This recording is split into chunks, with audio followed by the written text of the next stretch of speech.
There is Eddard. They found her, my lord. Ned rose quickly. Our men or Lannisters? It was Jory, his steward, Veon Poole replied. She's not been harmed. Thank the gods, Ned said. His men had been searching for Arya for 4 days now, but the Queen's men had been out hunting as well. Where is she? Tell Jory to bring her here at once. I'm sorry, my lord, Poole told him. The guards on the gate were Lannister men, and they informed the Queen when Jory brought her in. She's been taken directly before the king. Damn that woman, Ned said, striding to the door. Find Sansa and bring her to the audience chamber. Her voice may be needed. He descended the tower steps in a red rage.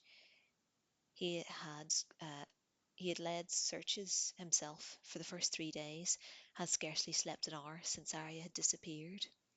This morning he had been so heartsick and weary he could scarcely stand, but now his fury was on him, filling him with strength. Men called out to him as he crossed the castle yard, but Ned ignored them in his haste. He would have run, but he was still the king's hand, and a hand must keep his dignity. He was aware of the eyes that followed him, of the muttered voices, wondering what he could do. The castle was a modest holding, a half-day's ride south of the Trident. The royal party had made themselves the uninvited guests of this lord, Sir Raymond Darry, uh, while the hunt for Arya and the butcher's boy was conducted on both sides of the river. They were not welcome visitors. Sir Raymond lived under the king's peace, but his family had fought 'neath Redgar's dragon's banners at the Trident, and his 3 older brothers had died there, a truth neither Robert nor Sir Raymond had forgotten. With the king's men, uh, Darry men, Lannister men, and Stark men, all crammed into a castle far too small for them, tensions burned hot and heavy. The king had appropriated Sir Raymond's audience chamber, and that was where Ned found them. The room was crowded when he burst in, too crowded, he thought. Left alone, he and Robert might have settled this matter amicably. Robert was slumped in Darry's high seat at the far end of the room, his face closed and sullen. Cersei Lannister and her son stood beside him. The Queen had her hand on Joffrey's shoulder. Thick silken bandages covered the boy's arm. Arya stood in the centre of the room, alone but for Jory Cassel, every eye upon her. Arya, Ned called loudly. He went to her, his boots ringing on the stone floor. When she heard him, she cried out and began to sob. Ned went to one knee and took her in his arms. She was shaking. I'm sorry, she sobbed. I'm sorry, I'm sorry. I know, he said. She felt so tiny in his arms, nothing but a scrawny little girl. It was hard to see how she caused so much trouble. Are you hurt? No. Her face was dirty, and her tears left pink tracks down her cheeks. Hungry some. I ate some berries, but there was nothing else. We'll feed you soon enough, Ned promised. He rose to face the king. What is the meaning of this? His eyes swept the room, searching for friendly faces, but for his own men there were few enough. Sir Raymond Darry guarded his look well. Lord Renly wore a half smile that might mean anything, and old Sir Barristan was grave. The rest were Lannister men and hostile. Their only good fortune was that both Jaime Lannister and Sandor Clegane were missing, leading searches north of the Trident. Why was I not told that my daughter had been found? Ned demanded, his voice ringing. Why was she not brought to me at once? He spoke to Robert, uh, but it was Cersei Lannister who answered. How dare you speak to your king in that manner? At that, the king stirred. Quiet, woman, he snapped. He straightened in his seat. I'm sorry, Ned. I never meant to frighten the girl. It seemed best to bring her here and get the business done with quickly. And what business is that? Ned put ice in his voice. The Queen stepped forward. You know full well, Stark. This girl of yours attacked my son, her and her butcher's boy. That animal of hers tried to tear his arm off. That's not true, Arya said loudly. He just bit him a little. He was hurting Micah. Joff told us what happened, the Queen said. You and the butcher boy beat him with clubs, and while you set your wolf on him. That's not how it was, Arya said, close to tears again. Ned put a hand on her shoulder. Yes, it is, Prince Joffrey insisted. They all attacked me, and she threw lion's tooth in the river. Ned noticed that he did not so much as glance at Arya as he spoke. Liar, Arya yelled. Shut up, the prince yelled back. Enough, the king roared, rising from his seat. His voice was thick with irritation. Silence fell. He glowered at Arya through his thick beard. Now, child, you will tell me what happened. Tell it all, and tell it true. It is a great crime to lie to a king. And then he looked over at his son. When she is done, you will have your turn. Until then, hold your tongue. As Arya began her story, Ned heard the door open behind him. She glanced back and saw Vaon Poole enter with Sansa. They stood quietly at the back of the hall as Arya spoke. When she got to the part where she threw Joffrey's sword into the middle of the trident, Renly Baratheon began to laugh. The king bristled. Sir Barristan, escort my brother from the hall before he chokes. Lord Renly stifled his laughter. My brother is too kind. I can find the door myself. He bowed to Joffrey. Perchance later you'll tell me how a 9-year-old girl the size of a wet rat managed to disarm you with a broom handle and throw your sword in the river. As the door swung shut behind him, Ned heard him say, Lion's tooth, and guffaw once more. Prince Joffrey was pale as he began his very different version of events. When his son was done talking, the king rose heavily from his seat, looking like a man who wanted to be anywhere but here.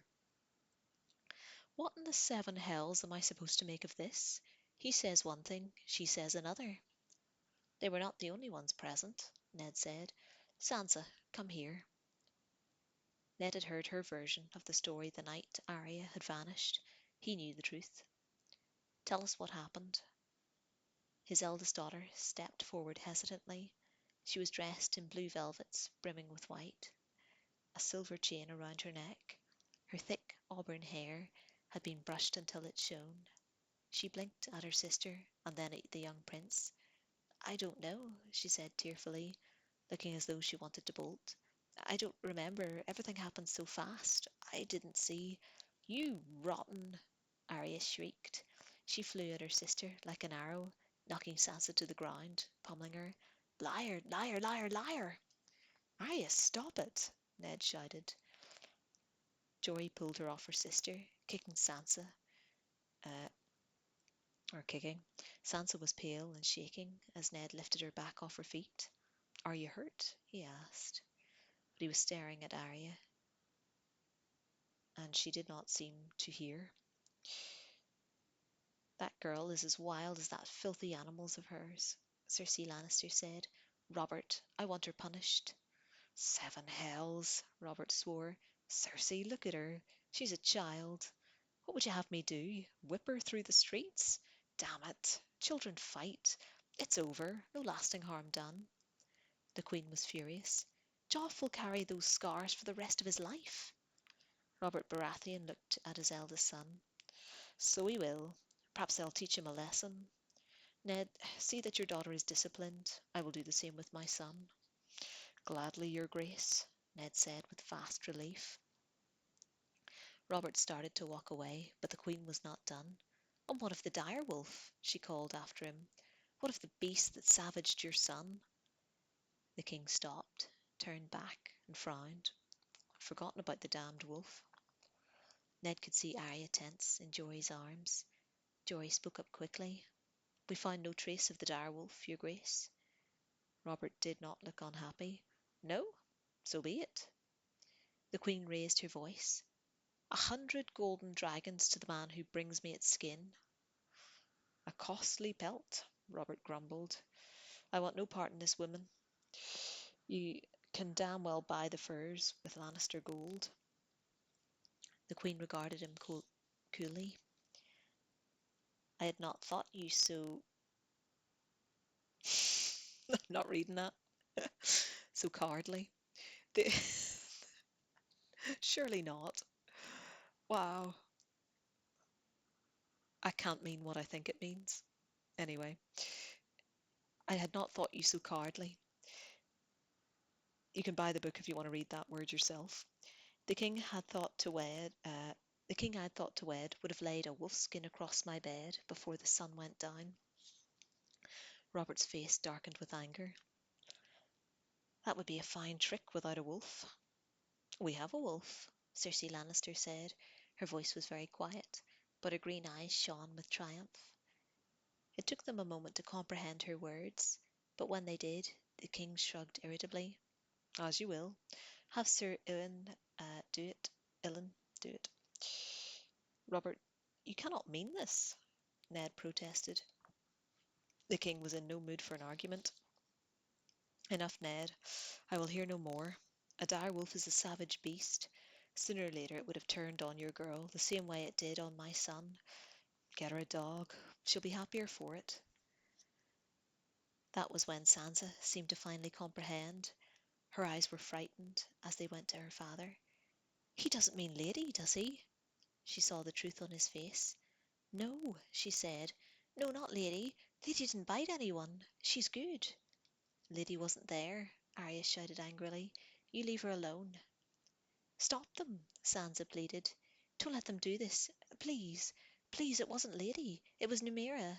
Arya did it. You can't. It wasn't Lady. Don't let them hurt Lady. I'll make her be good. I promise. She started to cry. All Ned could do was take her in his arms, and hold her while she wept. He looked across the room at Robert, his old friend, closer than any brother. Please, Robert, for the love you bear me, for the love you bore my sister, please.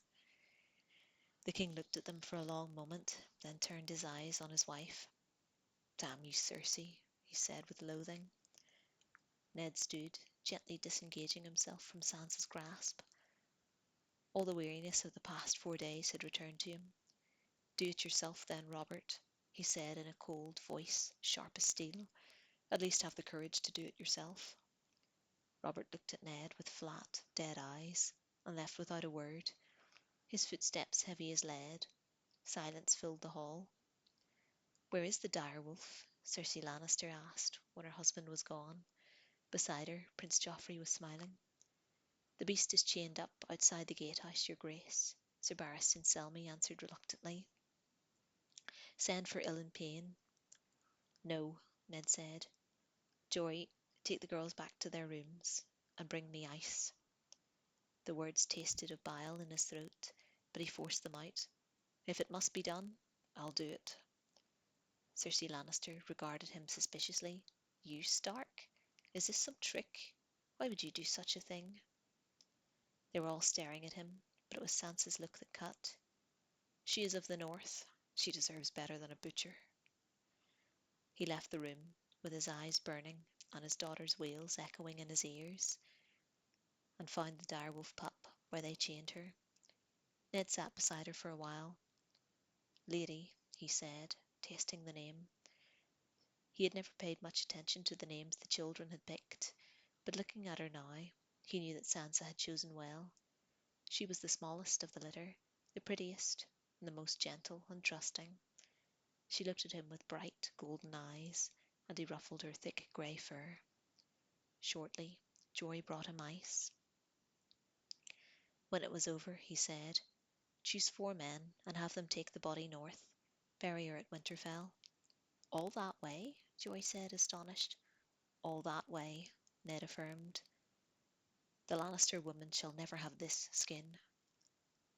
He was walking back to the tower to give himself up to sleep, at last, when Sandor Clegane and his riders came pounding through the castle gate, back from the hunt.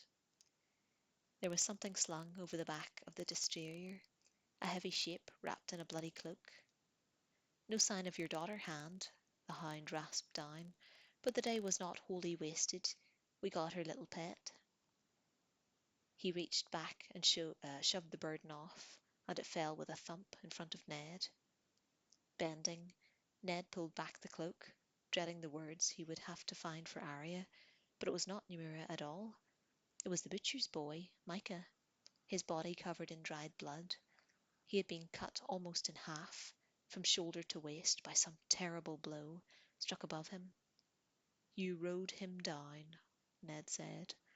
The hound's eyes seemed to glitter through the steel of the hideous dog's head helm. "He ran?" He looked at Ned's face and laughed. "But not very fast." And that's the end of that chapter. Thank you for listening.